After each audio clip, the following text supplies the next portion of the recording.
Hello, you are listening to 89.5 FM KCFV The Wave, diverse music for your diverse mind. I'm your host, Jell, glad to be back again in the studio after last week, because I suggest you stay tuned until noon, when we'll have the news, the weather, and after a short break, GameBabble Live, our video game news and information show which airs every Wednesday from noon to 3 p.m. So please, stay tuned to 89.5 KCFV The Wave. For more diverse music for your diverse mind, coming up next is Words by Zach Weber. Please enjoy and thank you for listening. Currently, it is 81 degrees here on the campus of Florissant Valley Community College. I'm Jell with your noon news update. In local news, a Normandy police officer is injured because of a car crash. The crash happened yesterday. Police say the officer was attempting to turn out of his apartment complex when he was hit by a car traveling south on Lucas and Hunt. The Missouri Highway Patrol is investigating the crash. Homicide detectives are investigating a shooting in the Fountain Park neighborhood. The shooting happened late last night in the 900 block of Aubert Avenue near Kings Highway and Delmar. The victim wasn't conscious when he was taken to the hospital. And a person is dead following a crash in Jefferson County. The four-vehicle crash happened yesterday afternoon on Highway 67 near Farmington. 3 others were taken to the hospital with serious injuries. The St. Louis Cardinals are coming off a loss to the Arizona Diamondbacks. The D-backs beat the Redbirds 6-5 last night. 2 teams will square off again tonight at 8:40 in Phoenix. In national news, UN Ambassador Nikki Haley is giving the White House credit for stopping a potential chemical attack in Syria. Haley spoke today during a House hearing on the United Nations. She says President Trump's warning to the Syrian regime yesterday saved the lives of innocent men, women, and children. Russia's interference in European elections is under investigation by the Senate Intelligence Committee. Chairman Richard Burr said Russia wants to disrupt democratic elections around the world. The Intel panel has been investigating Russia's interference in the American presidential election. A minor setback for health care reform as Senate Republican leaders dial back a vote. Majority Leader Mitch McConnell announced yesterday a vote on the bill would be delayed until after the 4th of July recess. Several Senate Republicans are either opposed to the bill or on the fence. All Democrats oppose the bill. Also, from the desk of things you shouldn't have to be told, but apparently you do, tossing coins into an airplane's engine for good luck is probably not a great idea. A Chinese airline says they had to delay a flight for more than 5 hours yesterday after an elderly passenger threw coins into the engine for good luck. China Southern Airlines said it conducted a full examination of the engine before it was finally allowed to take off from Shanghai. Why? Where would that even come from? Good luck. That's the opposite of good luck. That's tempting fate right there. That is flagrantly tempting fate. No, please. Don't throw coins into an airplane engine. That seems like it might maybe be a really terrible idea. And now the weather. Today it is partly cloudy with a high of 91 and a low of 74. Tomorrow it'll still be partly cloudy with a high of 95 and a low of 74. It's a little warmer tomorrow. Friday though, we got thunderstorms. High of 88, low of 70. We pretty much guaranteed thunderstorms. I think there's a chance of thunderstorms tomorrow, but it's, a little chance. But thunderstorms Friday, definitely. Saturday, it'll be partly cloudy, high of 87, low of 66. And Sunday, mostly sunny, high of 90, low of 69. So, yeah, we're pretty much staying in the 90s, low to mid 90s throughout the whole week. And it's gonna be at least a bit cloudy, so the sun won't be in your eyes. Yeah. Anyway, this is Jell here at 89.5 FM KCFV The Wave, and this has been your noon news update. Now, we're going to take a short break and bring you Make Believe by Make Me Break Me, a local artist. And then, after that, we will have GameBabble Live, your video game news and information show, which airs every Wednesday from noon to 3 p.m. wherein we will talk about the new game releases this week, what's coming out next week, as well as what anime are hitting theaters, and then we move on to all sorts of video game news. So I do hope that you will stay tuned and enjoy here on 89.5 FM KCFV The Wave. Once again, this is Make Believe by Make Me Break Me. Hello, you are listening to 89.5 FM KCFV The Wave, diverse music for your diverse mind. That was heated up by CKDK, and this is GameBabble Live, your video game news and information show, which airs every Wednesday from noon to 3 p.m. I'm your host, Jell, and now it's time for the new game releases. What came out this week? Well, let's start with PlayStation 4. Wow, there's actually a lot. Okay, so, for PlayStation 4, America's Army Proving Grounds, Ancient Amulator, which is a PlayStation VR game we'll be talking about in a minute. Same thing with Arizona Sunshine, and Cavernous Wastes. Then we've got Cryptarch, Danganronpa, another episode, Ultra Despair Girls, Dark Arcana The Carnival, Diablo 3 Eternal Collection, and Diablo 3 Rise of the Necromancer, so I guess that's like a complete edition and a DLC, like the last DLC pack, maybe? I don't know. Elite Dangerous, and Elite Dangerous Legendary Edition, the Final Fantasy 15 episode Prompto DLC, where you can play as Prompto, and it's kind of a stealth shooter-y game. Medieval Defenders, Plague Road, Poi, The Golf Club 2, The 10th Line, The World of Nubla, Titanfall 2, The War Games. They keep releasing Titanfall 2 DLC. It's actually kind of surprising. And Valkyria Revolution, which, that's actually pretty exciting. That's a sequel to Valkyria Chronicles. Very good strategy game. Could be pretty great. Also, Jump Jet Rex comes out today. And on the 30th, we have Area, Micro Machines World Series, and Crash Bandicoot Insane Trilogy. Which, two things. Number one, if you have any interest in the Insane Trilogy, it will actually be, I know at least my local GameStop will be doing a quote-unquote midnight release, and by that they mean they're releasing it at 9 o'clock. So that could be a thing. Check with your local GameStop. And, Micro Machines World Series. I just looked that up because I was like, is this really a thing? And, you know, it actually looks kind of good. I might be interested in it. It's like the old NES Micro Machine games where it's like a top-down-ish, slightly isometric view, but now, like, super fancy and pretty, and apparently it has a battle mode, and like they're like leveraging other toy products that they have. Like they mentioned some of the weapons are Nerf blasters, and one of the arenas is actually a Ouija board. So that actually seems kind of neat, and it is not full price. So I'm a little on the maybe side on that one. I don't know. I haven't done a top-down isometric-ish racer in a good long while. Anyway, Nintendo Switch tomorrow. Goner and Physical Contact Speed come out for it. And then on the 30th, The Legend of Zelda Breath of the Wild, The Master Trials DLC will be released. Meanwhile, on Xbox One, we got Diablo 3 Eternal Collection and Rise of the Necromancer, Elite Dangerous, Final Fantasy 15 episode Prompto, The Golf Club 2, Titanfall 2, The War Games, and Valkyria Revolution. And then on the 20th, that would be today, apparently Crazy Strike Bowling EX and Poi comes out. And then on the 30th, they also get Micro Machines World Series, Area A, and a game preview version of Ghost of a Tale, and then a game called Goliath.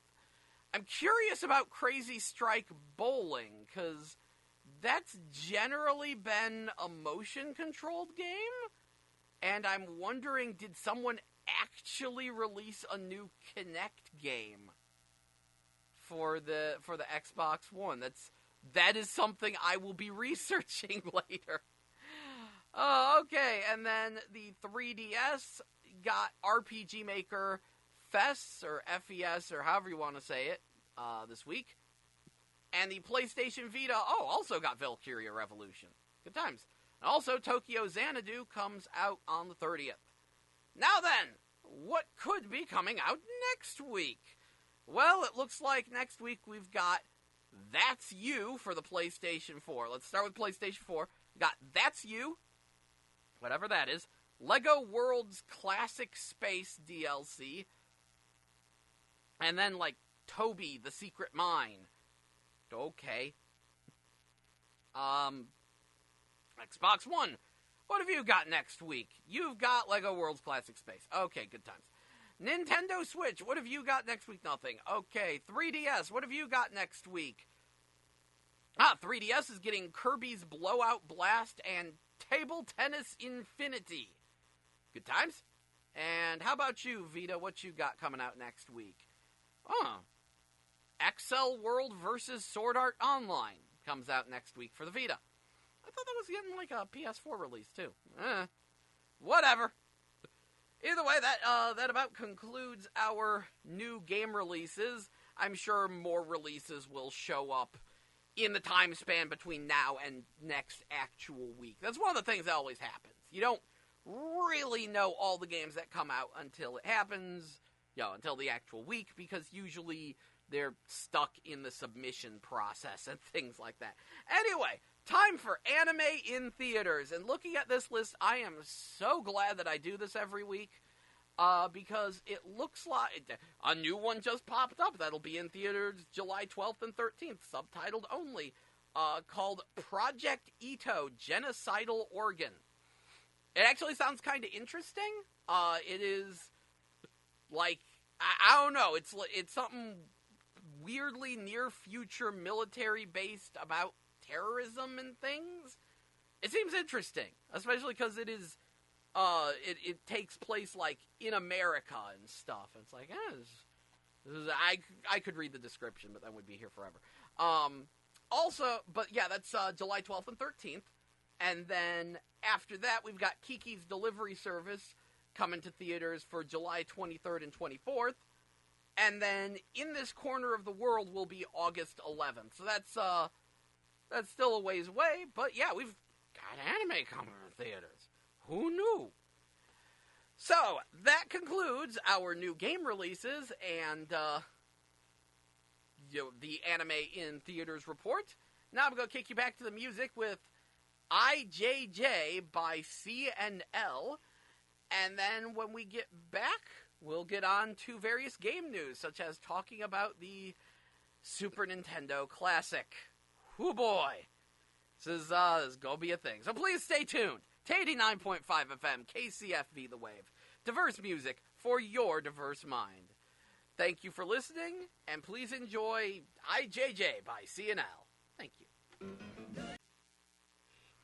Hello, you're listening to 89.5 FM, KCFV The Wave, diverse music for your diverse mind. I'm your host, Jell, and this is GameBabble Live, your video game news and information show, which airs every Wednesday from noon to 3 p.m.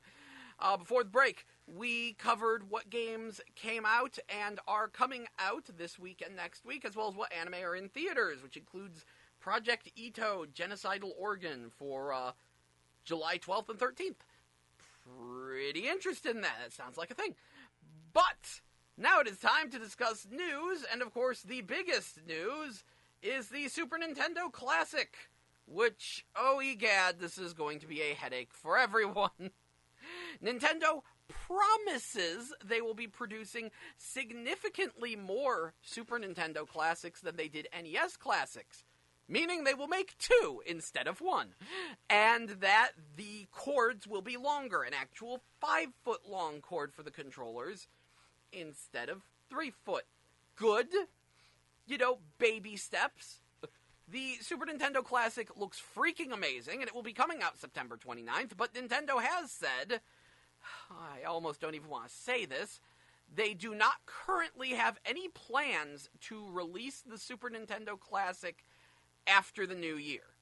So from September 29th to December 30th is the only time they will be shipping these things. And to make matters worse, or better, depending on how you look at it, this will be the first release of the previously unreleased Star Fox 2. Okay, which is why I'm going to punch babies if I don't get one. This is going to be murder. Nintendo will be responsible for riots. Because there are certain things that need to happen. Now, you're going to say, but, Jell, you could just, go online and illegally download the Star Fox 2 ROM and play it. It's complete, right? Nope. The ROM that is floating around the internet is not the completed version of the game, even the one that really, really looks like the completed version. Dylan Cuthbert, one of the creators of Star Fox and the Super FX chip, went on record, for years he's been saying that isn't the finished version, the one that's online. Only Nintendo has the finished version. He described a number of features, including a roguelike encounter system, that are only in the finished release, as well as, greater stage variety. Not to mention, the finished release is supposed to have a 2-player versus mode, which is not in the current version that's floating around the internet. It's in the alpha, but not in the beta that's on the internet and on all of your reproduction cartridges you paid way too much money for. And, so this is kind of an important thing, because this should be the first official release of the full game. Now, a friend of mine pointed out that with the NES Classic, Nintendo technically didn't use their own ROMs. They actually used ones they downloaded off the internet. Because there's, on the ROM files that are on the internet that you download of questionable legality, there is, an ID file that says, when it was dumped and sort of who it was dumped by. That's in there. And people were able, when they hacked into their NES Classics, to track down the origins of these ROM dumps. Which, in a lot of ways, I can't blame Nintendo, because it's hey, the work's already done. But if Nintendo did that with Star Fox 2, not only would they be releasing the incomplete game as the complete game, but the one that's floating around the internet, there's two versions of it. One that's in Japanese and still has a bunch of debug functions sitting around in it, and then the one that removes the debug functions and is in English, but that was a fan translation. So if they did that, they would certainly be causing quite a bit of chaos, and yet at the same time, I'd still want it, because whatever they do, that's the official release, technically. The game never came out. And it's something I've always wanted to play. Of course, this also means, as the hardcore Star Fox fans are rejoicing for this, Miyu and Faye are now canon to the Star Fox series. If you're unfamiliar, Star Fox 2 actually lets you pick two different characters to play as from, the whole cast. You don't have to play as Fox. And, each pair of two has different R-Wings, and they added in two new characters, Miyu and Faye, to add some female characters to the cast. Miyu is a lynx, Faye is, I think, a Cocker Spaniel. Either way, they were quite well-liked characters that we thought would never be seen again, because people were like, oh, well, Miyu got replaced by Cat Monroe, and Faye got replaced by Crystal. But no, it looks like they will, the game's coming out, they can use them again now. There's a chance of them showing back up. And egad, I'm looking at the time, and I am going to have to cut to a quick break for a minute. So please enjoy Love Me Dead by Ludo, and then when we get back, more news, and probably more talking about Super NES Classic. So please stay tuned to 89.5 FM, KCFV The Wave. Diverse music for your diverse mind. This is Love Me Dead by Ludo. Thank you so much for listening. Hello, you are listening to 89.5 FM, KCFV The Wave. Diverse music for your diverse mind. That was Womanly by Bratty. And this is GameBabble Live, your video game news and information show, which airs every Wednesday from noon to 3 p.m. And before the break, we started talking about the upcoming Mad World-esque slaughter sport that will be known as the Super Nintendo Classic release date, which is September 29th. Bring your wrist-mounted chainsaws, folks. We doing this. Yeah, even though Nintendo is promising they will produce more, they so grossly grossly understocked the original NES Classic that I have a hard time believing it. You have to understand, a lot of Targets got NES Classics in, the single digits when they were released. Nintendo didn't do that many shipments of them. And stores would get, 5 of them if they were lucky. In, big, well-populated areas. And Target's the number one place to get your, Nintendo stuff. Nintendo and Target are like this. They're close. So, I don't see the Super NES Classic going down particularly well. Especially with it being the first, and at the time it will be the only, official release of Star Fox 2, which, no, the one online is not the completed game. That is still an unfinished beta, which is good, because, oh, egad, that was too easy. I've beaten it twice. I played it, and I beat it twice, once on normal, once on expert difficulty, because it was a freaking cakewalk. Star Fox 2, the one that's on the internet, was the easiest Star Fox, to such a degree that I was like, I know something's wrong with this game, and sure enough, it's unfinished. They never got around to actually they did get around to finishing it, that's the thing. But yeah, the copy that's on the internet, that's not the finished game. There is a finished game, it is in Nintendo's archives. Dylan Cuthbert, who is one of the people who made it, confirmed this, because he actually asked Nintendo for a copy when he was working on Star Fox Command, since Star Fox Command was based on that. Either way, even he was surprised by this news, and apparently threw a release party for it, because he was like, I can't believe it. My game finally came out. And there's a good reason for why it took this long. Nintendo actually didn't have the rights to emulate the Super FX chip. Now that sounds weird. You'd say, why wouldn't Nintendo have the rights to emulate their own games? But the Super FX chip was not created entirely by Nintendo. For the most part, it was made by a company called Argonaut Software, which is the company Dylan Cuthbert was, a member of.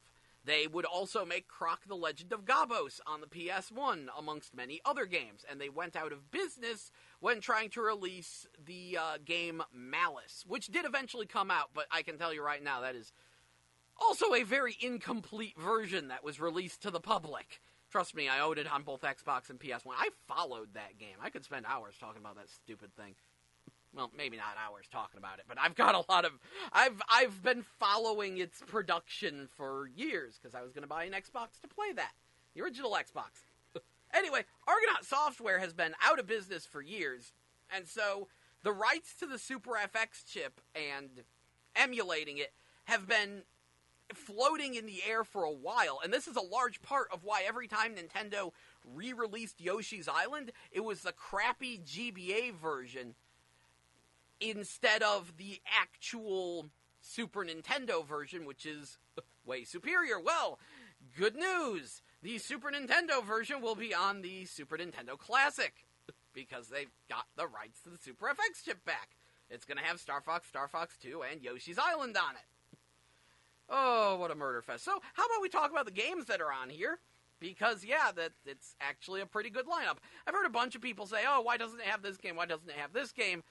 There's a lot of good games on Super Nintendo. You can't expect Nintendo to get the rights to all of them. Yes, it'd be great if it had Cybernator. It would be great if it had Run Saber. It would be great if it had UN Squadron. But you know what? Everyone has their limits. You can't just put literally every game on the Super Nintendo on there. And what they have on here is really impressive. So, the game list. First of all, we've got Contra 3: The Alien Wars. Absolutely a classic. People love it. Some people consider it the best Contra. It's not that hard to find, but it's a good game. Donkey Kong Country. Not hard to find, but very well beloved. Earthbound. Exceedingly hard to find cult classic that is it'll run you some money. Final Fantasy VI. Again, absolutely beloved game. Some people consider it to be better than Final Fantasy VII. Some don't. Either way, it is absolutely a must-play, because that's the argument. Final Fantasy 6 or 7, which one's the best? You know what, doesn't matter which one's the best, because the other one is still really, really good. So, yeah, that's kind of a thing, and something that's usually a pain in the butt to get. F-Zero, easy to get, but still a fun game. Kirby Superstar. Love that game. A little bit difficult to get a hold of, because it's just so good. If you've never played it, the idea was that they, built a Kirby engine and then made multiple games crammed together. Each game in Kirby Superstar does, a different twist on its own formula. It's pretty nuts. Kirby's Dream Course. I hear it's a good game. Never really got around to playing it, but it's, I think that one's relatively easy to get. Same thing with The Legend of Zelda, A Link to the Past. Beloved classic, pretty easy to get, but people like it. Same thing with Mega Man X. Secret of Mana, which that's quite a choice and actually raises a lot of questions, because that game is infamously 3-player, and there's only 2 controller ports, so is this one only going to be 2-player? Or, one thing I noticed about the NES Classic, I don't see the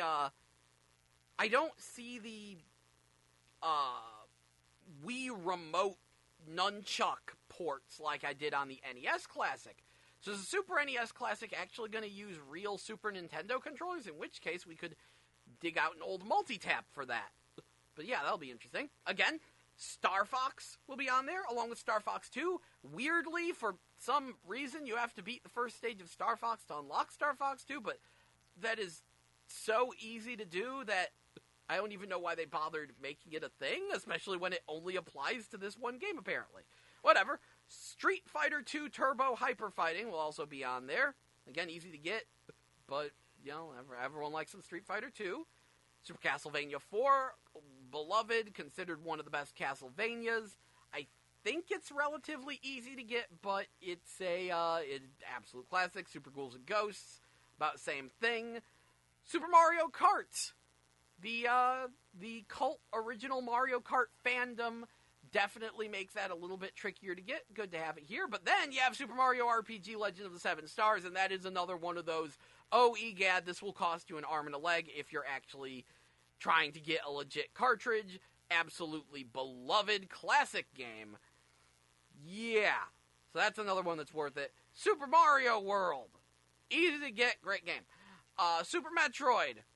A little bit harder to get, but, again, cinematic classic. Some people consider it, one of those top 10 best games of all time kind of contenders. There is a huge argument of which is better, Super Metroid or Castlevania Symphony of the Night. And, considering Super Metroid is a generation behind Symphony of the Night, and they still go toe-to-toe, yeah, this is kind of a winner. Super Punch-Out, I think that's relatively easy to get, but again, great. And then Yoshi's Island, harder to get. Haven't had the Super Nintendo version actually running in a while. My favorite 2D platformer of all time. Great game. That'll make it worth it. So, the games that make it worth it are very much Earthbound, Final Fantasy III, Super Mario RPG Legend of the Seven Stars, Yoshi's Island, Secret of Mana, and Star Fox 2. All of those would be arm and a leg kind of games to get your hands on, and they're all going to be on Super NES Classic. Now, mind you, this is less games than the NES Classic has, and it is going to be a more expensive system than the NES Classic. But now that we know Nintendo's utterly insane release plans, the bloodbath will ensue. Because, yeah, Nintendo, that's the thing that blew everyone's mind, was when Nintendo stopped production of the NES Classic, when pretty much no one had them and they kept selling out. The reason being, Nintendo wanted it to just be this limited-time Christmas-only product, and they kept producing it into the new year, but they are astonishingly bad at production and distribution. To a ridiculous degree. Because this is the same thing that happened with Amiibos, which are just plastic figures with an RF chip in it. And so many of them became so rare and difficult to get. And it was utterly absurd because that only applied to America. Japan, it was easy to get them. That's probably going to be the case here. Relatively speaking, actually, I think the Famicom Classic did sell pretty hard in Japan. But yeah, it's kind of a thing there where they're like, oh yeah, no, this is gonna be a limited edition product, and we're only gonna produce it until the end of the year so September. It's the end of September. It doesn't even count. October, November. Oh, geez. There are 3 months. This thing will be in production for 3 months. And knowing Nintendo's shipping schedules, there will be 3 shipments. They said they're going to produce more, so I'm going to say that at max, every Target is going to have about 30 throughout the run of the system. Cripes, that's like more than double what the NES Classic. This is going to be a bloodbath. I'm sorry. I'm so sorry. I might have to hurt you. Because nothing is standing in my way of getting my hands on Star Fox 2. I kind of really like Star Fox. This is going to be bad. Oh, I hate you, Nintendo. And now here's the fun thing. I'm belly aching about this for a while, but seriously, this is stupid. But there's a reason behind this. The NES Classic was such a fiasco, and on Game FAQs, that is the current poll. Do you think that this is going to be another NES Classic style fiasco? What's the exact one? Do you think Nintendo will be able to satisfy the demand for the Super NES Classic? Let's see the results. 1.62% say yes, they'll make too many and they'll be sitting on store shelves forever. That's 146 people total. And 8.25% think probably. I think they'll be able to keep up with demand this time. Yeah, so pretty much 75% say no, this is going to be a bloodbath. And like 14% say, well, maybe it's more expensive, so it won't be quite as popular, except for the fact that unlike the NES Classic, where it was just, oh, it's a bunch of NES games I already own, official release of Star Fox 2. That is almost evil. That is almost evil. This is going to go poorly. This is going to go poorly. See y'all on the field of battle. So, what else? What else happened? What else happened? Anything.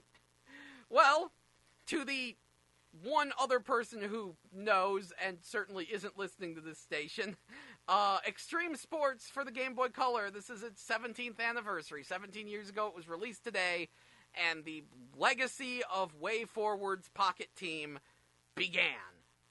It was their first truly original game with original characters, do not steal, and yeah, I quite like it. Let's see. Pac-Man Versus will be in Namco Museum for the Nintendo Switch. That's good. I'm interested in seeing how exactly they're going to handle that, since it's supposed to be... Yeah, I'm curious how they'll handle that. Because the way it's supposed to work is one player plays on a GBA and they're Pac-Man, and everyone else is playing split screen on the TV as the ghosts. More than likely, it'll be you have to own other Switch systems to play it or something like that, but I'm not 100% sure. In more me-related news, Princess Maker 3 is out in English today. It's on Steam. It's part of the Steam Summer Sale. I am happy. I hear the English translation is rocky. Don't care. I've waited 20 years for that one. Came out in 1997 for the PS1 and Saturn, and only now does it come to America. It has been a while. I actually have it on Dreamcast. I bought the Princess Maker 2 and 3 double pack. Tried to play it in Japanese very hard. Princess Maker 3 is a good bit different from 1 and 2. It's the first one that doesn't have the RPG adventure mode, and that sort of left me high and dry and confused as to what in the heck I was doing. So I'm super happy to finally be able to play that in English. Thank you very much, random, I think, Korean company that's decided to translate all the Princess Maker games. Kind of sad to realize they're almost out of them, because no one cares about Princess Maker 4. It's garbage. But Princess Maker 5 is a thing. I'll buy Princess Maker 4 if they release it, though. So that just makes me happy. I don't know how many people actually care about that series other than me. It's kind of been decades since it was last super relevant, but I'm happy. And also, the Mayflash GameCube adapter kinda sorta works for the Nintendo Switch. See, speaking of Nintendo products that they didn't release nearly enough of because that's Nintendo, when Super Smash Bros. Came out, of course, if you bought the special edition, you got the GameCube controller adapter, and they sold some GameCube controller adapters separately. For the most part, they were very hard to get your hands on, and people were like, I want to play 8-player, and I want to play with only GameCube controllers. I need two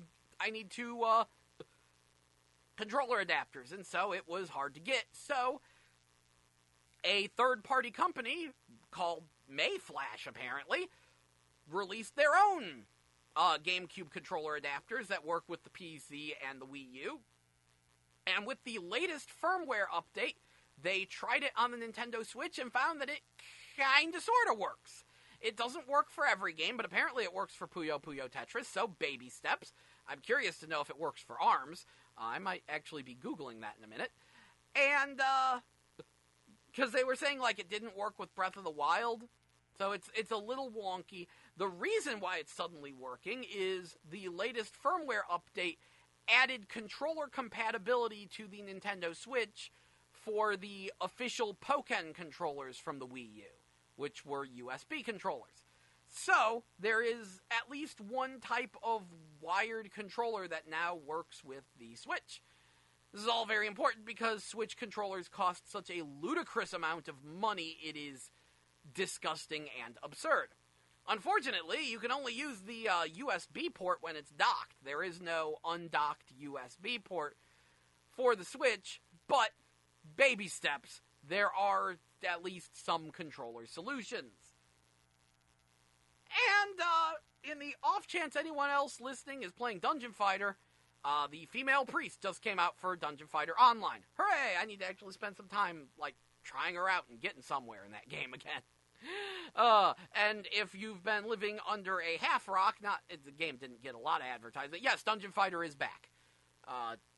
If you're unfamiliar, Nexon had initially released the game in America for 2 years and then just sorta tanked it, and people were kinda pissed. And then the original developers were like, hey, we'll bring it back. That was odd. Sorry about that. Technical difficulties. So anyway, I guess I'm looking at the time. Yeah, I think I'm going to have to kick you all back to the music with Broken by Fivefold here on 89.5 FM KCFV The Wave. Please stay tuned and we will talk more about things because, wow, a bunch of PlayStation VR games came out. That's surprising. Along with, ARMS came out last week and I wasn't here last week, so I could talk about ARMS.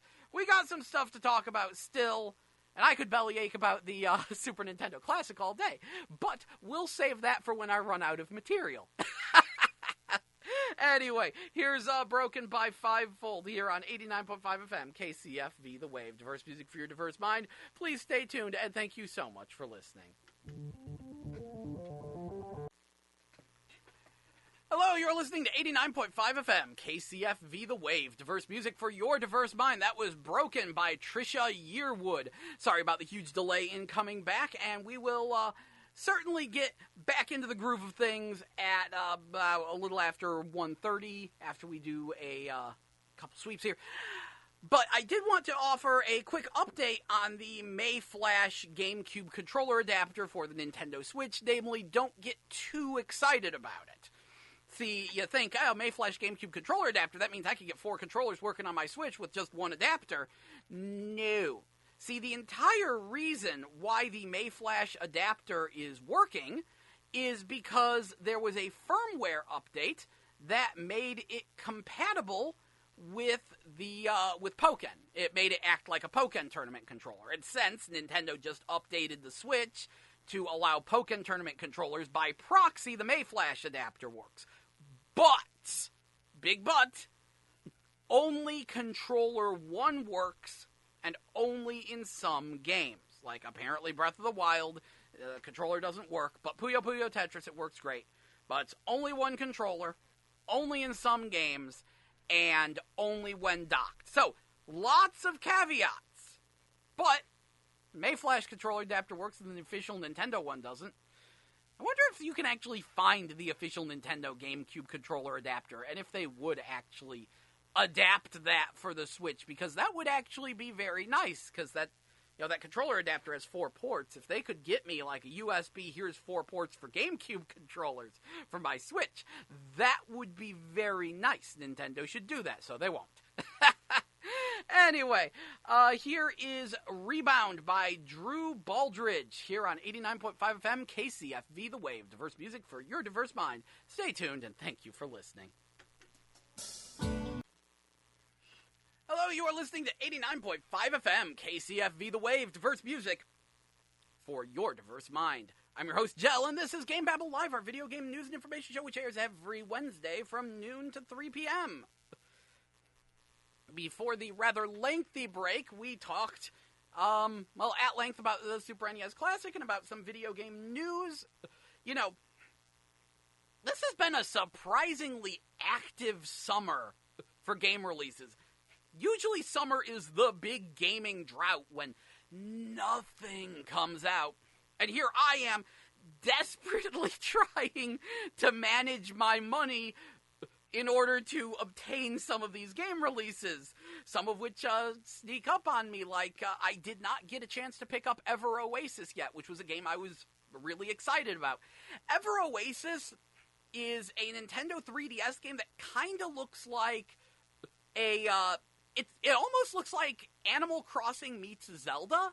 Like, the idea is that you're building a town in a desert oasis, and then you and the various townspeople, go to dungeons and fight monsters. And, yeah, needless to say, that sounds really, really good. And can I just say it again? Why isn't this on Switch?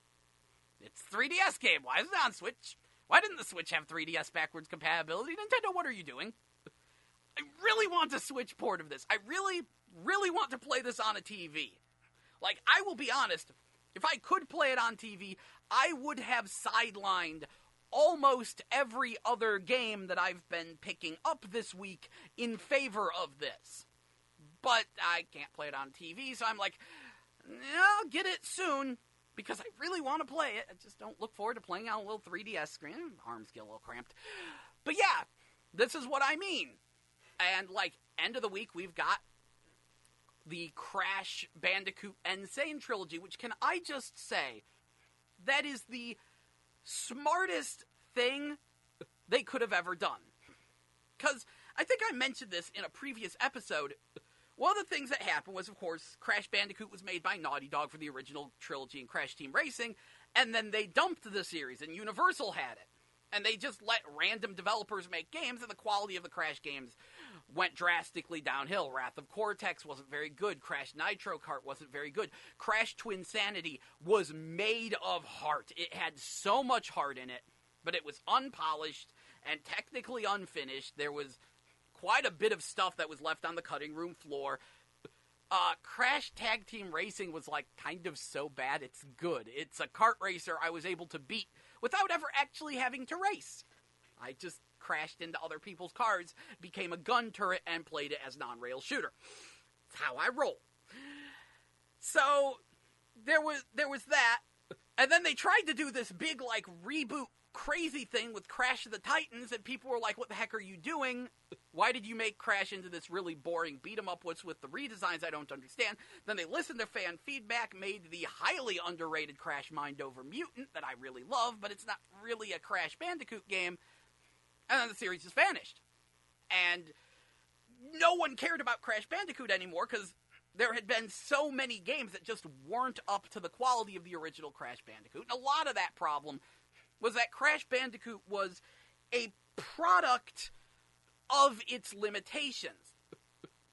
See, it was a 3D platformer that was developed before Mario 64. It was in development before Mario 64 came out, and was able to come out just a few days before it, as you might remember, because they ran a commercial of Crash standing outside the Nintendo of America offices yelling into a megaphone about how he's in 3D and Mario isn't. That lasted a week. I'm sorry, I remember that commercial clearly because I was a Nintendo fanboy, so I was like, you know Mario 64's next week, right, Crash? Of course you don't. But yeah, what that meant was that it was designed with just a completely different design philosophy, because they didn't see Mario 64. They didn't copy it. And so they were like, how do we make a platformer in 3D? Well, it's going to be back view, and it winds up being like this weird hallway platformer. And Crash Bandicoot's kind of the only game that ever did that.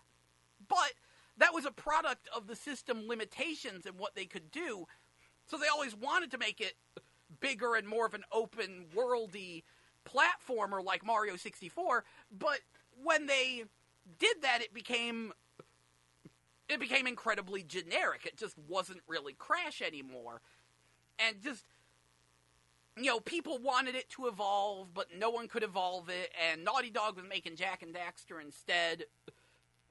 And not to mention, can I just say, the original Crash Bandicoot games look friggin' great.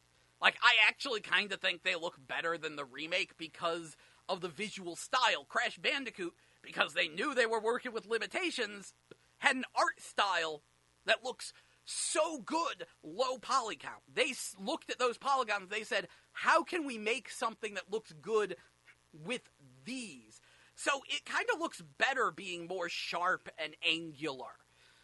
But, yeah, so it was really hard to, like, evolve Crash Bandicoot. And then, you know, Naughty Dog was doing other things, and people were always like, you gotta give Crash Bandicoot back to Naughty Dog needs to get it back. Well, guess what? Naughty Dog left Naughty Dog. Crash Bandicoot was mostly the production of, oh, geez, I forget their first name, Jason Rubin and Andy Gavin, that's right. Those were the founders of Naughty Dog. It was mostly their game, with Charles Zambilius doing the art along with Bob Raffay. And Charles Zambilius was apparently always freelance, and he teaches art now at some school. I forget where it is. Far away. You'd have to move far. Bob Raffay went off and founded Big Red Button, which made Sonic Boom Rise of Lyric. That went well. And then Andy Gavin and Jason Rubin, they left the company. One left shortly after Jak 3, the other left shortly after Uncharted 1. So, I don't think any of the actual Crash Bandicoot team is at Naughty Dog now. And Naughty Dog, they make Uncharted. They make The Last of Us. They don't really want to go back to Crash Bandicoot, especially without the original team. So, yeah, you can't really, it's pretty much impossible to get a Crash Bandicoot game made by the original team. It ain't happening. A lot of them left the industry and retired. So someone new has to do it, and Vicarious Visions shows up. But if they had Vicarious Visions make a actually new Crash Bandicoot game, guess what? Everyone would go, oh, it's another crappy Crash Bandicoot game. They wouldn't really give it the time of day. It wouldn't really be looked at. But in going back and doing the original trilogy, they get that nostalgia bomb. People are like, oh yeah, I remember the original trilogy. Those were the good ones. And they're coming back. Yay. And, sometimes people go, well, it's not made by the original developers. It's being made by Vicarious Visions. But that doesn't matter so much, because they're the original games. They're remaking them. Yay. So that's a good idea, right? Of course it is. So that, actually gets people hyped up for Crash Bandicoot. But here's the twist. See, they can't just load up the original games and, slap new graphics on them. In order to do this, they've had to rebuild the original 3 Crash Bandicoot games pretty much from scratch. I mean, they've got guides and they've got maps. They can look at it and know what they're supposed to build. But pretty much they have to recreate the original team's work. And in doing so, it provides them with, well, a crash course in making a Crash Bandicoot game, which they desperately need. And it's going to provide, well, a very interesting look. Because it's like, okay, here's the original trilogy. Do these hold up? Are these still games that a lot of people would like to play? Could we actually produce a new one in this same style and still have people like it? What did we do wrong? What did we do right? I think the success or failure of this trilogy will determine what happens next, which of course is a lot of people demanding Crash Team Racing in HD, which I can't blame them. I would like that too. But until Crash Team Racing HD happens, I think a lot of people are demanding a new, I think that we're going to see if people really want a new Crash Bandicoot game, if they want it in the original style or something new. And if it is in the original style, well, Vicarious Visions just learned how to make a Crash game, and now they can put that to the test and see if they can honestly follow in Naughty Dog's original footsteps. And I think that'll be interesting. And then, the advertisers can say, from the creators of the Crash Insane trilogy, and people can say, the people who remade the Insane trilogy, this is going to be them proving their worth with this. I'm like, and so it is literally the only thing they could have done. When you really sit down and look at, it was this or nothing. There was nothing else they could do. So this was a good way to proceed. I'm super excited about the Crash Insane trilogy, because it is, like, even though I think the originals look better because of the visual style, just the way they looked and how they utilized their limited technology, this is 3 HD games at a rather low price. Supposedly it runs in 4K, which just blows my mind. Okay. I kind of wish you'd just tack on some VR support then. If you could. I wonder if I could ask them that. I might shoot off an email, say, hey, can you tack on VR support in a patch, please? Just because I think you might actually be able to. Thanks. But, we will talk more about VR shortly. I've got things to say. But I think this is just looking beautiful. It's 3 games in gorgeous HD for a less than full price, and they're adding in playable Coco in all 3 games. And, I hear you can't use her in boss fights, so I guess they're not going to change the ending, which is a shame. I wanted to see the Crash Bandicoot 1 ending with Coco. That could have been amazing. But no, we'll just roll with it. It takes what I can get, since I'm happy they finally listened to fans. So yes, I'm excited about that, and it's actually getting a quote-unquote midnight launch, which aren't really at midnight anymore, which should be a fair warning, because GameStop used to do them at actual midnight, but, the employees kind of want to go home and go to bed, and, it gets to be midnight on, the East Coast faster than it does here, and it all comes together to where now it's just okay, we'll release it as we close. I guess they got permission from the companies to do that. Not to mention they have to compete with the digital marketplace. Because you could, pre-order the Crash Insane trilogy digitally, and it would pre-download, so that way the moment the clock strikes midnight, you can play the game. So they have to compete with that as well. However, I'm happy. And I'm excited. We got good stuff coming. But speaking of good stuff, how about some good stuff that already came? How about I talk about some ARMS? I'm sorry. I should have talked about that. The ARMS came out last week. And that game is certainly interesting because there's a lot of people who don't really want to give it the time of day. And admittedly, it is a simplified fighting game. There are no special moves. There's no complex commands. It's just left punch, right punch, how you want to aim it. But then everyone saw Mr. Yamabuki, who has become a legend. See, at E3, Nintendo did these tournaments for their fighting games, and they forced people to use motion controls, and it wasn't a very good tournament, and this guy won. But then they're like, okay, for a special final boss, now that you've won, you fight the producer of the game, Mr. Yamabuki. And this guy has just become a legend on the internet. Look him up. Because when he played, he picked Min Min. And he pretty much just didn't move. He just sat there and deflected the punches. Because if a punch of the same strength hits another punch, they both connect and clash. And so he just sat there blocking all his punches with one hand. And then went in and wrecked him. And it's like, wow! It kind of helps that Mr. Yamabuki looks like he's like some kind of bald monk. And he's just stopping all these punches. And now people are a lot more interested in ARMS. But the thing that gets me about ARMS is that Nintendo didn't tell anyone about its greatest feature. See, they've been showing it as like this one-on-one fighting game. Oh, but it's got these wacky other modes, and, you know, you could do 2-on-2 teams and stuff.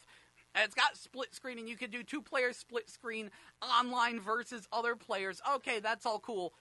What they never said was that ARMS has 4-player offline split screen, same console, which is something we rarely see these days. It looks like it keeps a solid 60 FPS when doing 4-player split screen, and it has 4-player free-for-all. So even if you look at ARMS and you're like, I don't know about this, I don't think it's really going to be able to compete with Street Fighter. Guess what? How's it compete in, like, the Power Stone Smash Brothers arena as a 4-player fighting game? See, now we're facing entirely different challengers. Now it's a whole other genre. And I kind of get it, like, Nintendo didn't want people thinking this was an alternative Smash. They didn't really want to go into that arena, especially because Smash is the best 4-player fighting game. But they were like, you know, I get that they didn't want to show that, but they never showed it. They never showed that you could do 4-player split screen, same console, in, like, any capacity. And that matters. That freaking matters. I can do 4-player on a single console. You have no clue how happy that makes me. That's good stuff. And yes, you do not need motion controls. And yes, you can play it with the half controller. It's a little awkward that way, but not too bad. The only problem with playing with the half controller is that you can't use L and R for throwing punches, because that's your super button. Because when you're playing with a standard controller, they tell you B and A are your punches, but technically L2 and R2 are also punches, and they're way more comfortable to use. So everyone uses L2 and R2, and then you play on the half controller. It's like, oh, I have to use B and A now. Once you get used to that, it's fine. I finally tried it out, and yeah, ARMS is good times. Not worth buying a Switch for, but, like, worth looking at if you have a Switch, which I don't have to tell you, because if you have a Switch, you have ARMS. Because what else would you buy for your Switch?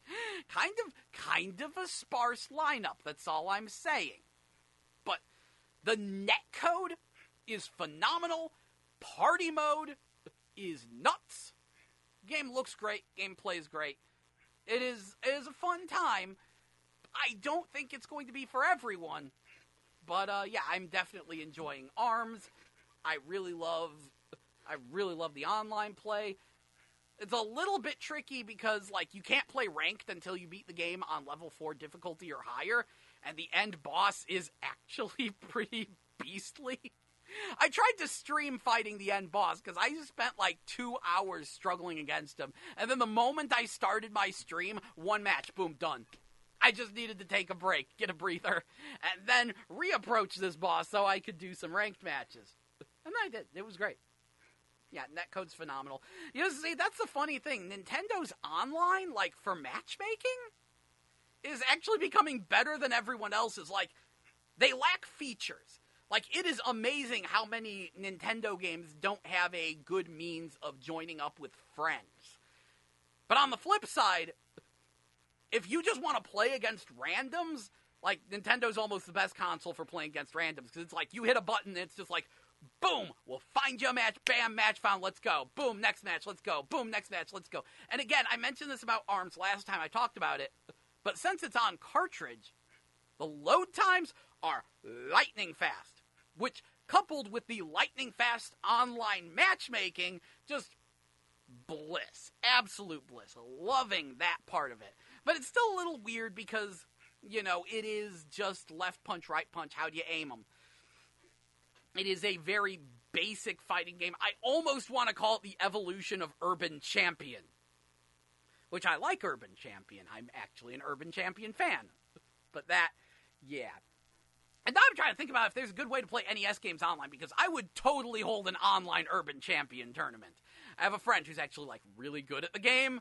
We fought in the 3D Classics Urban Champion on 3DS, and he just mopped the floor with me. I would love to see high-level Urban Champion play. I would arrange that. Find the one other person who could challenge my friend. I might actually be looking into that when I have a minute, which I don't, because, oh my goodness, the VR games that came out, the fact that I haven't done an actual proper review for my YouTube channel in eons, and, I still need to try Female Priest Dungeon Fighter.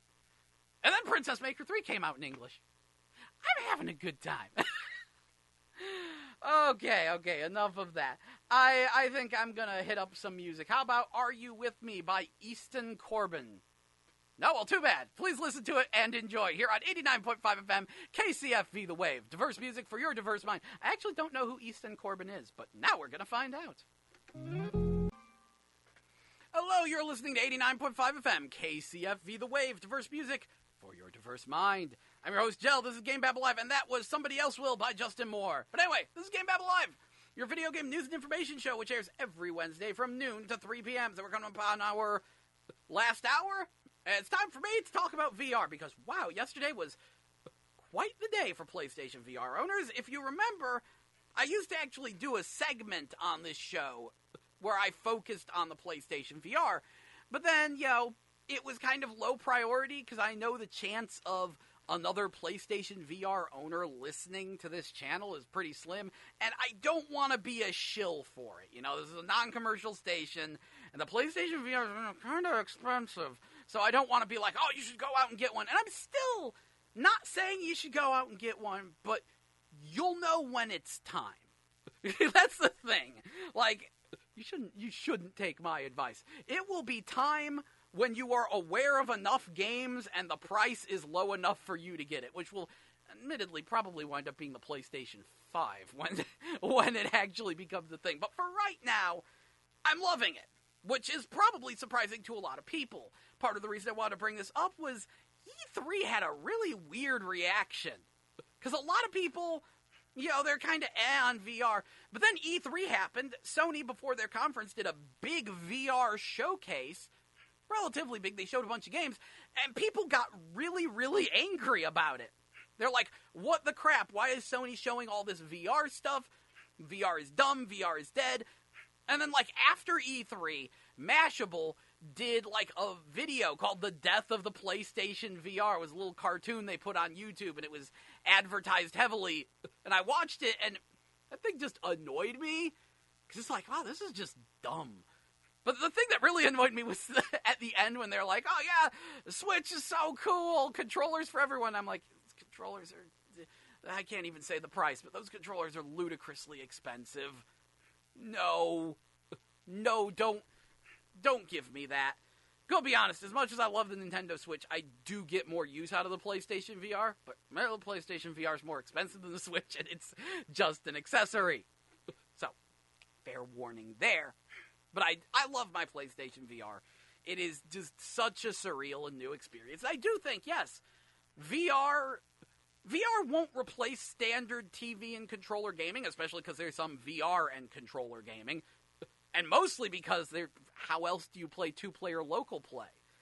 There is actually a VR game. It's only been released in Japan called Steel Combat. And I'm not kidding, it is a 2D fighter in VR. I have a demo of it because the full game is way too expensive. But I like it. It's from Aiding, makers of Bloody Roar. Like them. But it's a 2D fighter in VR, which seems completely pointless, but I actually really enjoy it. Because there are games where it's like, even though they really don't need VR, they're still really cool in it just because of being surrounded by the world. When people always talk about, hey, you get immersed in a game when it's really good without VR, VR is more like a big screen TV. Why do you need a big screen TV to play video games? Once you get immersed in a game, it doesn't matter how big the TV is, right? But people like their big screen TVs. Well, VR is the infinite inch big screen TV. Your entire field of view and everything around you is replaced with the 3D game world. And that's really impressive and engrossing when you can just look to your left and to your right and you just see game all around you. It's really neat. And so, yeah, I actually kind of think the next generation of consoles might have VR like standard. Like, for every 3D game, just have something in there where the right analog stick can be replaced with VR head tracking. Like, as a easily implementable default system level option. Because honestly, I think that's more important than 4K. I don't think people are adopting 4K TVs at a particularly high rate, and then it's like, what do? Ooh, a higher resolution? The fact that, like, the Xbox One X is making such a big deal out of 4K, it's like, man, we need to get 1080p 60 FPS on lock first. You're still not entirely providing that due to a weird variety of reasons. Then apparently it won't actually be providing true 4K either. There's like some slightly lower resolution than 4K but higher than 1080p that the Xbox One X often stretches, which causes a checkerboard pattern. I'm not an expert in the field of stupidly high resolutions. I'm sorry. But yeah, it'll have some true 4K games, but like Assassin's Creed is not running at true 4K. People have been reporting on this. But it's better than what the PlayStation 4 Pro is doing, and I don't know if 4K is... Honestly, thinking about it, 4K and VR, I think they'll kind of go hand in hand. I think they kind of take the same amount of power. And then you have the 4K VR headsets, which I have mixed feelings on those. But in general, VR headsets are usually like a lower resolution than that, but they have to display two images, one for each eye to get the 3D effect, and trust me, you want that 3D effect, on top of needing to run at a consistent frame rate with head tracking. That is actually asking for a bit of beef there. This is why VR games usually don't look as good as non-VR games, especially on PlayStation VR. A hit has to be taken. But I don't think the hit's too bad, especially because some really low-quality graphics can look really good in VR. But, yeah, it's kind of a thing. Like, I could honestly see that as a thing in the future, but I'm sorry, I got completely sidetracked. What I was saying about that 2D fighter in VR that I was really enjoying, is the fact that, yes, it looks really, really neat playing a 2D fighter in VR and being able to look all around you. Technically, it's a 2.5D fighter, but being able to look all around you and having those characters standing in front of you, really neat. But here's the twist. Steel Combat cannot be played two-player local versus. You have to play online, because only one person can be in the VR headset at a time. Now, they could have done something with the social screen, but they didn't. And so I'm just sitting there going, this is dumb. Fighting games need two-player local versus. A fighting game without two-player local versus is a stupid fighting game. That was one of my problems with Rising Thunder, to be honest. So, yeah, I that's why non-VR play will never go away, on top of the fact that no one wants to wear that headset, like, for that long. Although I want to give that a test run. Like, I'm kind of planning on one day just sitting down and seeing how long I can last in VR and streaming it, do a VR endurance stream. Apparently the record for longest amount of time spent in VR is 26 hours. Yeah, kind of a thing. It's weird.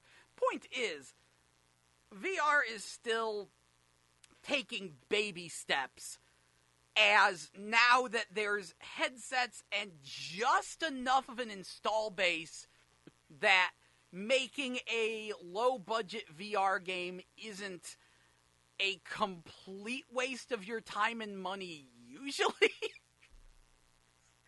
I think there's some tool sets to help you put a VR game on all the headsets, and with all the headsets combined, there's like just enough users that if you really want to make a VR game, it won't bankrupt your company if it's small enough. This is the problem. But that's important, because there has to be enough people getting VR games for them to be willing to to make more VR games, because the problem with VR is, of course, people go, there's no games in it. Well, yeah. A lot of people don't want to buy VR because there aren't enough games, and a lot of people don't want to make games because there aren't enough people who bought VR.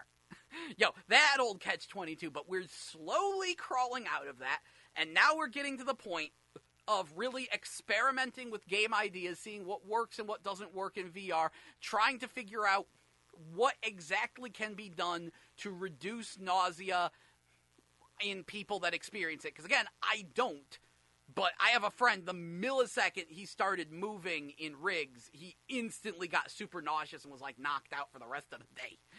And I spent like 3 hours straight playing rigs, so it's the problem. It's different for different people.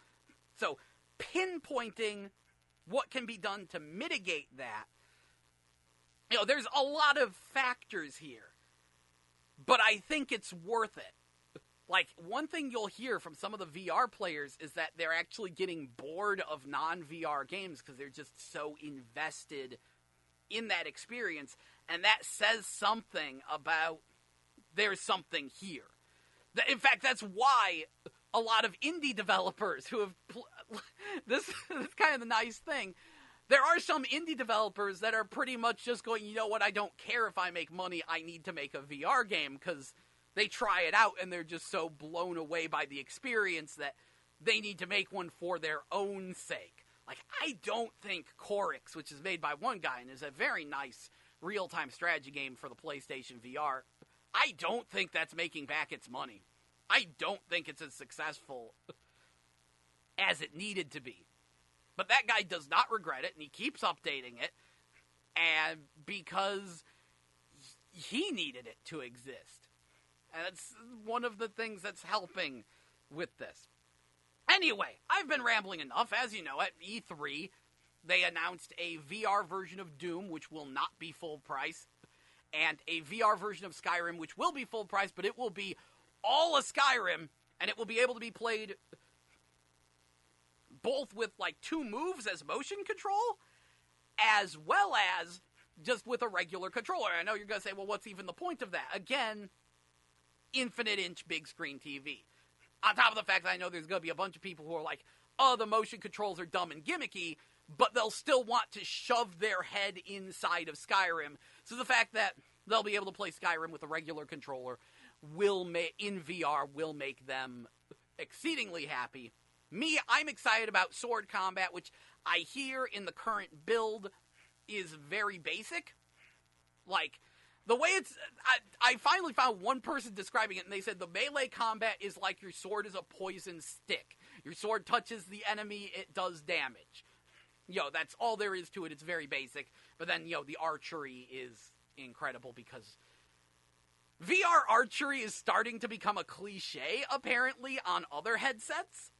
There's only a few on PlayStation VR. We're going to talk about one in a minute, called Ancient Amuletors. But yeah, VR archery is, like, really fun, and a lot of people love it. So that's going to be a thing. And the other funny thing with the Skyrim VR, I totally get the people who were complaining about it, because Skyrim Switch and Skyrim VR were both announced E3. It's like, this game is old, and you're selling it for full price again twice. But a lot of people really want Skyrim VR, and of course the thing is, a bunch of people are like, we want a Skyrim-level game in VR, but actually developing something like that for VR would be a waste of money. But taking a game that's already developed and adapting it to VR and really spending some time on getting VR controls working and making it a thing, it's not a waste of money. That has some potential, especially when you're selling Skyrim, again, for full price. Yes, it's not a waste of money for anyone except arguably the consumer. Arguably, because enough people have said, I want this, they're going to buy it. And me, here's the thing, I think I mentioned this on my E3 broadcast. I didn't play Skyrim. I actually hate the Elder Scrolls series. I played Morrowind, couldn't get into it, played Oblivion, hated it. I was like, no, I don't think this is for me. So I avoided Skyrim in spite of everyone going, oh, it's the greatest thing ever. I'm like, nope, didn't like it. Melee combat sucked. And now I'm going to get it because the melee combat will suck less. And even if it still sucks, I look forward to virtual bow hunting in Skyrim. Like, the VR is actually a game changer for me. And so I don't feel bad about the fact that I'm going to pay full price for it for the first time. And it comes with all the expansion packs, so it's nice too. But, yeah, so a lot of things were announced at E3. A lot of people complained about it. A lot of people think VR is dead. And the reality is that it's actually been sold out. Sony has produced VR units in relatively low quantities because, well, they're expensive to produce, and they need to make sure they sell, and they sold really well. And Sony had enough other non-VR things to advertise that they halted advertisement on the PlayStation VR, because who needs it? You can't buy them, so why advertise them? Let's advertise Horizon Zero Dawn instead. But according to Sony, after E3, they are going to resume advertising the PlayStation VR, because now it can actually be found on store shelves. On top of the fact that Sony stopped being stupid about it. Because I found out that bundle that actually comes with the camera and the controllers and the PlayStation VR Worlds, that's referred to as the launch bundle. It was supposed to only be available at launch. And that's the version everyone wanted. For a while, it was like, oh, that sold out day one, but the other versions were sitting on store shelves for a hot minute. Now Sony's like, okay, fine, we'll keep producing the launch bundle, and you can find it, and it's very nice, and most people consider that what they're going to do. And I can't blame them. You get a lot of stuff in your launch bundle. It's very nice, even though PlayStation VR World sucks. But this week, what's so interesting is that three different VR games came out this week. Sony has actually been very good about this. They try to get new VR games out every week as downloadables, and three of them came out, one of which, like, completely under the radar, and I haven't tried it, on top of a expansion pack for free for Farpoint. So yeah, bunch of VR things just happened. The biggest news, of course, being Arizona Sunshine. Arizona Sunshine is this zombie survival first-person shooter that's on every VR headset, and people love it. It's like one of the most well-liked VR games. Finally comes to PlayStation VR.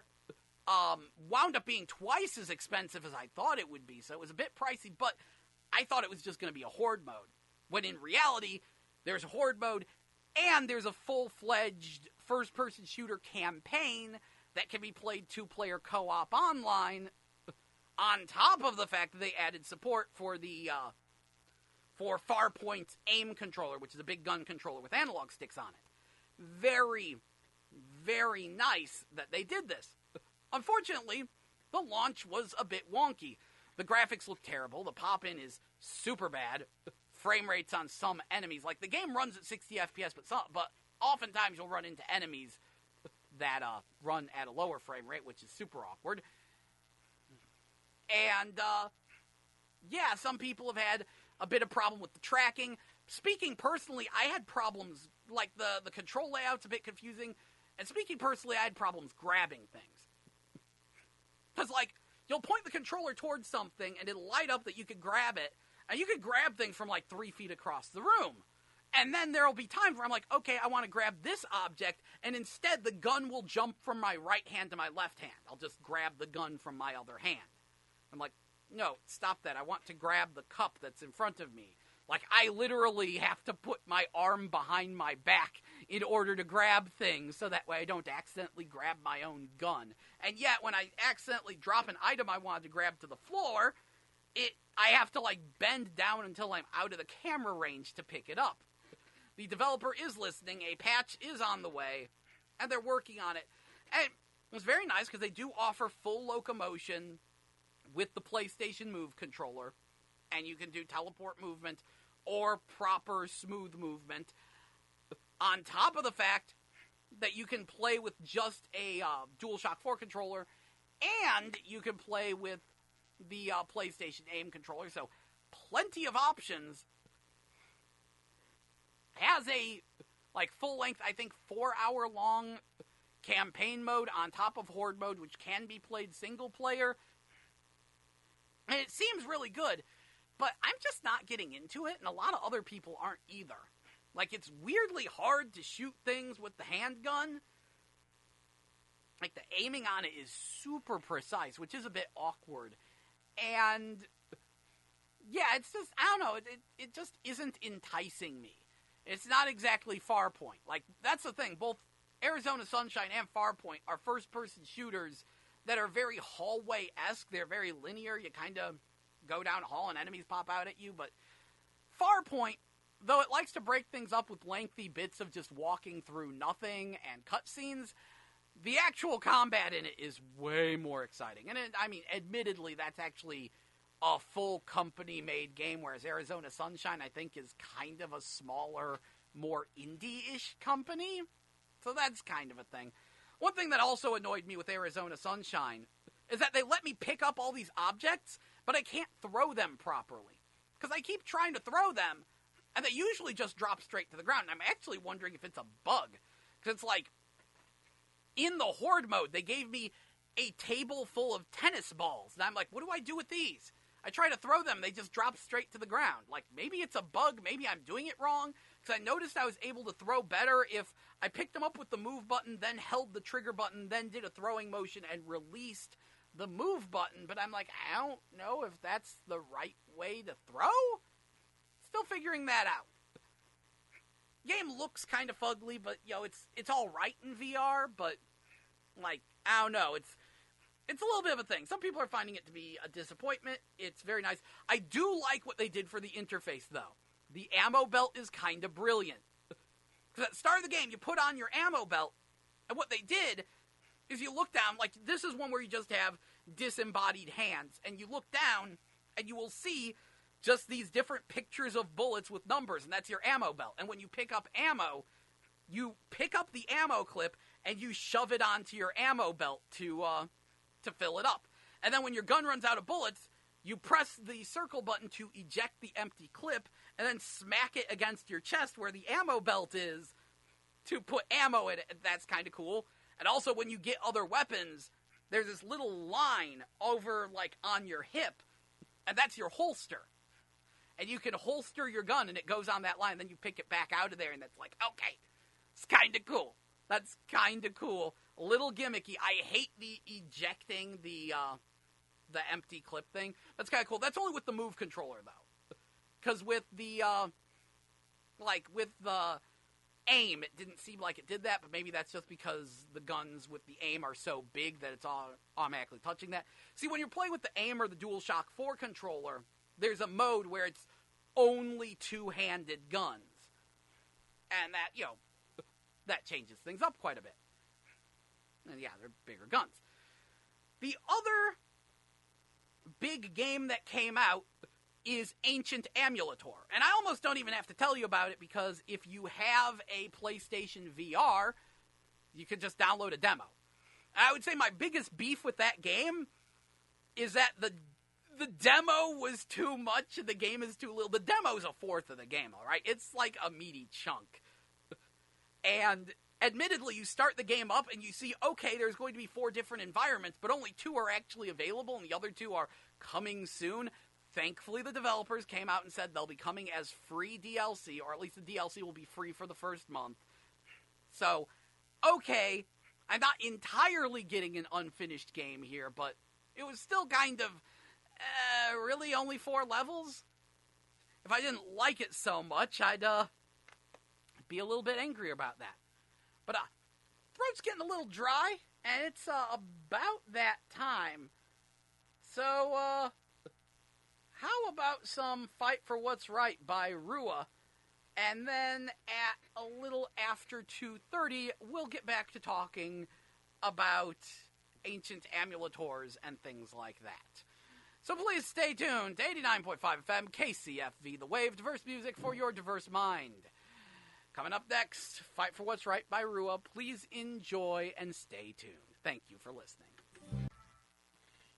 Hello, you're listening to 89.5 FM KCFV The Wave, diverse music for your diverse mind. I'm your host, Jell. This is GameBabble Live, and that was brand new by Ben Rector. Okay, I thought it was Ben Reactor. Whatever, brand new by Ben Rector. Anyway, this is GameBabble Live, our video game news and information show, which airs every Wednesday from noon to 3 p.m., so we are coming up on the end of it. And also, I would like to say thank you to the fan who I didn't catch the name of, who called to ask about Vanillaware. I appreciate it, because it's summer, and waking up any time before noon is too early for me. Or any time before 1, really. So, yes, I appreciate it. I wish I could put you on the air, but that is a complicated and convoluted process, and I was in the middle of a break anyway, so that was good. Anyway, yeah, Vanillaware. They make awesome-looking 2D games, and they have certainly improved. Like, the original PS2 version of Odin Sphere was rough, but the recent remake on PS4, Leifrauser or whatever, wow, that one knocked down the park. Anyway, before the break, I was talking about PlayStation VR and how I do firmly believe VR is the future, but we got to take our baby steps, and I wouldn't say, go rush out and get a VR headset yet. No, baby steps, but we're getting there. We are certainly getting there, and you will know in your heart when it is time, because that is when there are enough games and the price is low enough. And that's going to be different for different people, but as such, it's important to note that VR games even exist. Most people aren't aware. And I realized I was talking about this ancient amuletor game and how it's a bit sparse on content, and there's a very nice demo out there that might give you a little bit too much of the content. And I realized I didn't actually explain what the game was. So Ancient Amuletor is a wave shooter that's set up like a tower defense game. Like, basically what you do, there's a bunch of crystals, you try to protect them, and enemies spawn and they go along these set paths, and there's a bunch of different, like, teleport pedestals that you teleport between to try to defend these crystals. And the big hook is that there's 4 different playable characters, and each one has a unique way to attack, and that actually was what inspired this. There was an Ask Me Anything on Reddit with the developers. They were working on a completely different game, and then they just got too carried away shooting a bow and arrow in VR and kept coming up with crazy ways to use the PlayStation Move controllers to attack enemies in unique ways. And then they were like, let's build characters around this. So, yeah, you've got Leah the Elven Archer, and, yeah, you take one controller, you put it against the other one, you put the arrow in the bow, and you pull it back, and you aim it, and you release. And I really like the fact that there's no crosshair, you're just shooting a bow as fast as you can. And she has, like, the best range and the most damage to counteract the fact that she is going to have the second lowest, she has a kind of low firing speed compared to the gunner, Katie, who has 2 shot pistols. Like, there's shotgun pistols, one in each hand. And I thought she was going to be the most boring thing ever, because it's just point and shoot. I thought she'd be overpowered, everyone uses her. But no, because since there's shot pistols, she has really low range and doesn't do a lot of damage, unless, like, you really line them up. She can get a high rate of fire by, like, alternating between the 2 guns. And then, yeah, the other gimmick is that to reload, you flip the guns back up, because they, like, flop down after they run out of ammo, and you flip them back up. Then you have Harry, the mage, and, yeah, you push the button on one controller to generate an orb on his magic book, and then you use his wand to grab the orb and throw it. And the orb explodes, so this is like a guy who does nothing but throw grenades, and you really got to get used to it. Because, yeah, he has a lower rate of fire, and, you know, you got to get used to how you throw the grenades, how you get how to put the right amounts of strength in it, but then you get a very nice area of effect kind of character. The last character has to be unlocked, and that's Park the Puppeteer. And he actually throws out a little robot golem thing, and then you use your two hands to, like, whack enemies. You've got an axe in one hand and a hammer in the other, and if you do a wide enough, hard enough swing, the axe will actually shoot out shockwaves. You can slam the ground to make a big old shockwave on the ground. That's very area of effect. And the hook with him is that he distracts things. When you put his puppet out, then all the enemies will, like, look at it and they'll start attacking it instead of the crystal. So he is a distraction. And on top of that, they also have, like, certain, like, axe-swinging traps and catapults around the stage that you can shoot at to launch those as well to help you beat back the Horde. And it's actually really fun doing all of this. Even though the game itself is very simplistic and a bit sparse on content, it's really fun. And a part of that is, the actual shooting. Part of that's the art style, because it has a very nice cartoony, sort of Team Fortress, little bit Overwatch-ish visual style that I very much enjoy. And a part of it is the virtual bodies. See, a lot of games, when you're in there, they just give you floating guns or floating hands. But in this game, this one actually gives you a full body. You don't have just a hand. You look, and there's an arm, and that arm is attached to a shoulder, and that shoulder is attached to a body that belongs to the character that you selected. And also, you can actually switch characters in the middle of a match by, like, pressing square on the left controller. But that actually winds up being really, really surreal, because you look down at your body, and it is a video game character's body.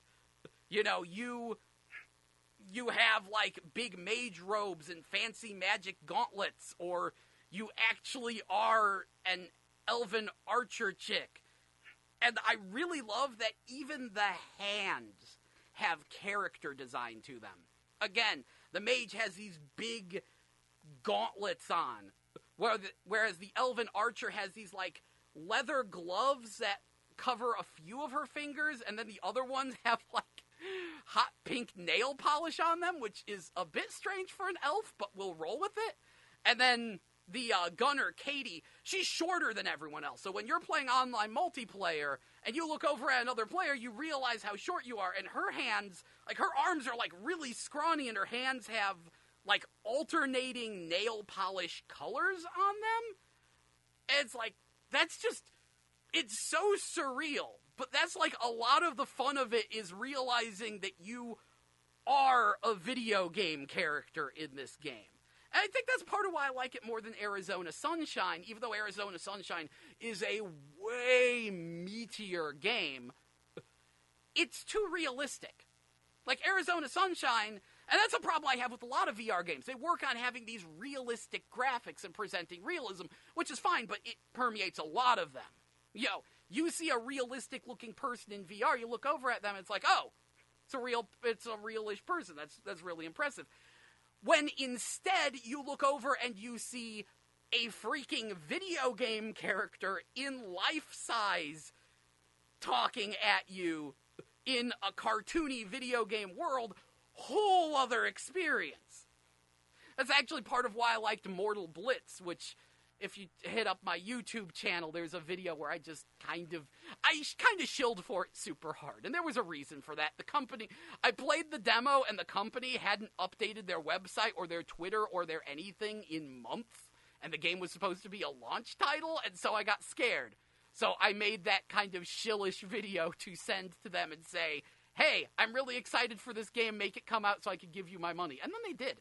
And I'm very happy about that, because I like Mortal Blitz a lot. But one of the things I like about that game is how arcadey it is. And, yeah, the characters in that one are video game characters. As, like, the guy has muscles so big, I'm surprised he can move his arms, and one of his arms is like a cyborg arm. And then you have this, the commander girl in her impractical dress. And it's just like, it's so much more interesting when it's a video game. And I'm really hoping someone eventually makes, like, an actually cel-shaded VR game where it's like full Looney Tunes cartoon, I want to drop some anvils on some people. I'm sorry. I can't wait to see when someone actually does that in VR. And I have, like, I don't know, stretchy arms, and grab things from a distance, and hit people with mallets. These are the kind of things that make me happy about VR. So yeah, Ancient Amuletor's a little on the weird side, because I shouldn't like it as much as I do. It's so flagrantly missing content that will be added as DLC that'll be free for a month, and, the price is a little on the high side for what it offers. Very much a beat it in a single sitting. It'll last you maybe an hour, because again, there's only 4 stages. And weirdly, when you play online, like, the online choices are really limited. I don't know if there's a way to actually join friends. Someone's complaining they couldn't get that to work. And you can't make progress online, which is a huge mistake, because the way the online works is actually drop-in online play. So when you make a room, you can just hit start and start playing the game, and as you're playing, other people can join in. I love that, and I would play the entire game that way if I could unlock anything that way. That was a huge mistake. Anyway, they've said that more heroes are coming in the near future, and the next one will probably be a ninja girl. They didn't mean to reveal that, but they kind of accidentally did. And yeah, I would assume you would either be throwing kunais or shurikens with the motion controller. I look forward to that. I look forward to a lot of things. The game's fun. The other game that came out this week was a game called Cavernous Wastes, which Sony... You can play that one without VR, and Sony forgot to put it in the VR section. And it looks to be just... You're in a vehicle going through caverns, and I think there's some enemies. It looks kind of bland and boring, but the guy who does Without Parole Games seemed like he was enjoying it in a weird way. Without Parole Games is a YouTube channel that pretty much exclusively reviews VR games, and they do a good job of just doing a good short preview of them. I feel they could use a bit more meat on their bones, but it's a good place to go if you're like, I wonder how this VR game is. It's like, oh, well, here's a 5-minute video that tells you what you need to know. Good times. But, yeah. Yeah, that's the thing. Also, last week, Summer Lesson Allison Snow came out in Japan, which I did get. If you're unfamiliar, Summer Lesson, it is a game where you play a tutor who spends a week tutoring, like, a different cute girl in each game. It was made by the Tekken team pretty much after they realized how weird it was interacting with a VR character. Because, they have the model viewer in Tekken 7 that's in VR. And they probably were like, oh, yeah, I'm gonna get up close and personal with this Tekken character. And then they're like, oh, wow, they're, like, really there. And it's kind of awkward when they, like, react to you and look at you and talk at you. And they built this entire game around that. And it's basically like a super short version of Princess Maker. It's designed to be beaten in a single sitting multiple times, because it only lasts 7 turns, essentially. But, of course, it has multiple endings, depending on how well you teach and what grade you get, and there's unlockables. And the way they've released it is that they release the game at half price. Each girl is a different game. They release the base game at half price, and then they release a bunch of DLC, and then after all the DLC comes out, they do a disc release, and then the disc release has a chance of getting an English release, because the last one did, but I didn't really care about that character that much. And they have said they're going to continue doing more, because the series is selling very well in Japan. I will say, on a regular PS4, it is very blurry, but the visuals are very nice. And the character of Allison Snow is very amusing because she's the American. She is trying to learn Japanese. And so she had, the character will occasionally speak super fluent English. And it's kind of amusing the way they have the character struggling with Japanese, especially when you don't speak Japanese. I'm the teacher and you know more Japanese than I do. I have no clue what I'm saying. Oh, good times, good times. I need to stream that. I've been meaning to stream that just because it's kind of funny, and I haven't seen enough video footage of that particular game. But it's good times. It is definitely good times. Very niche product. Not coming to America, but again, there's an Asian English release for the previous one. It's just a shame they didn't do an Asian English release of the way they did it downloadably, because though I prefer physical, I really like their pricing structure for the downloadable game. And yeah, whatever. Anyway, that's the thing. Also, apparently on the 30th, there's some talk about a free, like, Spider-Man Homecoming VR minigame collection that'll be released on, like, all the headsets. Hey, free is free, I'll take it. On that note, that's right, last week they also released this free, like, Air Army parachute training game. I haven't actually sat down with that one yet. Kinda had a busy day yesterday. Mostly I was playing Ancient Amulator. Oh, man, I love these games. And then, yeah, the Farpoint Cryo Pack came out, which, like, added some ice stages for Versus. I haven't actually looked at that either. I don't know if those new stages are in the main game, or if they're Versus only, or how that even works. So I'll have to get back to y'all next week. Anyway, considering the time, I think it's about time to wrap things up. I'm very glad you all joined me for this. I'm glad to know that there are actually people listening to the show. Again, I need to figure out a way to... I've been keeping copies of every show I do, but unfortunately, I haven't found a free podcast place. And, like the best way to do it, sadly, would just be to upload it to YouTube, but that's not convenient for people, because I've heard people say they want me to do a podcast before, and I would love to just give them this, but unfortunately, there's no good place to just do to just upload a podcast for free. I don't get it. So, I still need to work on a solution. It was suggested maybe I should just put them on a Google Drive, which I don't have a Google Drive, so I could just devote one entirely to podcast. I'll look into that. Anyway, thank you so much for listening to GameBabble Live here on 89.5 FM KCFV The Wave. Diverse music for your diverse mind. If you do want more of me, I have a YouTube channel that I need to update more frequently, and sometimes stream on Twitch. So, yeah, be sure to look up the YouTube channel GameBabble Show. That's like what it would be after the slash. You just search YouTube for GameBabble.